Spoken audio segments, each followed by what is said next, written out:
میرے پیارے آقا صلی اللہ علیہ وسلم کے پیارے دیوانوں، ایک غزوے کے موقع پر آقا کریم صلی اللہ علیہ وسلم واپس تشریف لا رہے تھے ایک غزوے سے۔ حضرت عمار بن یاسر اور ساتھ ہی ساتھ حضرت عباد رضی اللہ تعالی عنہما دونوں ساتھ میں تھے۔ رسول اعظم صلی اللہ علیہ وسلم کے ساتھ پورا قافلہ تھا۔ آقا کریم صلی اللہ تعالی علیہ وسلم نے ارشاد فرمایا، تم میں کون ہے جو آج قافلے کی پہرے داری کی ذمہ داری اپنے کاندھے پر لے؟ اللہ اکبر۔ حضرت عمار بن یاسر بھی تیار ہوئے اور حضرت عباد بھی تیار ہوئے۔ اب دونوں نے سرکار صلی اللہ علیہ وسلم کی بارگاہ میں عرض کیا، یا رسول اللہ صلی اللہ تعالی علیہ وسلم، ہم دونوں قافلے کے لیے رات بھر پہرا دیں گے۔ پیغمبر رحمت صلی اللہ علیہ وسلم نے دونوں کا تقرر فرما دیا۔ اب دونوں میں بات ہوتی ہے۔ اللہ اکبر۔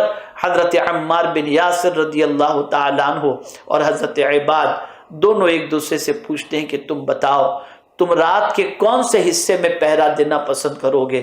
ایک نے کہا میں رات کے آخری پہر میں، دوسرے نے کہا میں شروع کے پہر میں جو ہے وہ پہرا دینا پسند کروں گا۔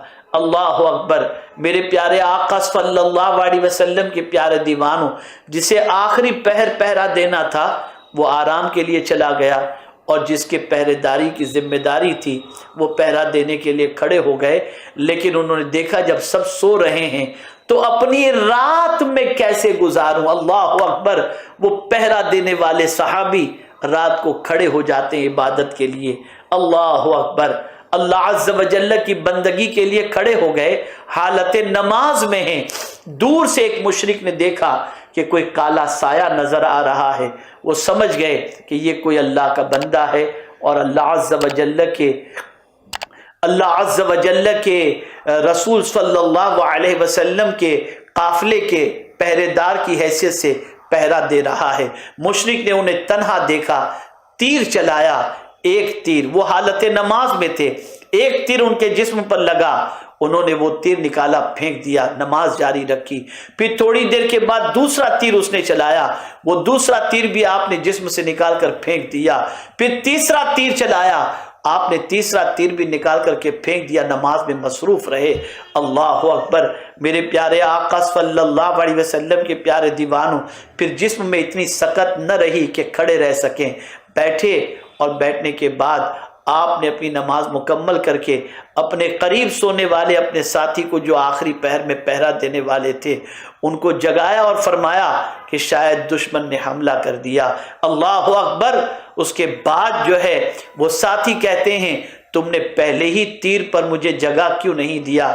انہوں نے کہا خدا کی قسم میں نے نماز کے اندر قرآن شریف کی ایسی سورت کی تلاوت کا آغاز کر دیا تھا کہ اس میں وہ لذت مل رہی تھی کہ میں نے سوچا کہ میں اس سورت کو جب تک کہ ختم نہ کروں اس وقت تک میں اپنی جگہ سے نہ ہلوں، لیکن توانائی جواب دے گئی تو میں تمہیں اٹھایا۔ اللہ اکبر۔ آپ اندازہ لگائیں یہ محویت کی کیفیت، یہ راتوں کو نیند اڑانے کے لیے اللہ عز و جل کی بندگی میں مصروف رہنے کی عادت، یہ ان لوگوں کی عادتیں تھیں، یہ ان جوانوں کی عادتیں تھیں، وہ رسول اعظم صلی اللہ علیہ وسلم کے جانثار نوجوانوں کی عادت تھی جو رات اللہ کی بندگی میں اس طریقے سے گزارتے۔ آج کا نوجوان رات کن چیزوں میں گزار رہا ہے؟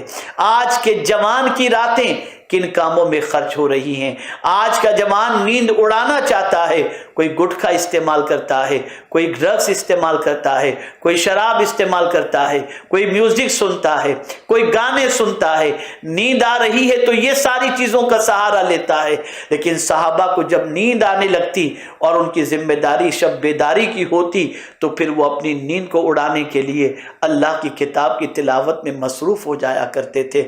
اے رسول اعظم صلی اللہ علیہ وسلم کے دیوانوں، جب تک مسلمانوں کے اندر جوانوں کی یہ کیفیت تھی، ان جوانوں کی وجہ سے اللہ نے پوری دنیا میں مسلمانوں کو عروج عطا فرمایا تھا۔ جوان اپنی جوانی کو داغدار ہونے سے بچائے، جوان اپنی جوانی کی حفاظت کرے، جوان اپنی جوانی کو گناہوں میں نہ گزارے، اللہ کی بندگی میں گزارے، اللہ کی اطاعت میں گزارے، اللہ کے رسول صلی اللہ علیہ وسلم کی اطاعت میں گزارے۔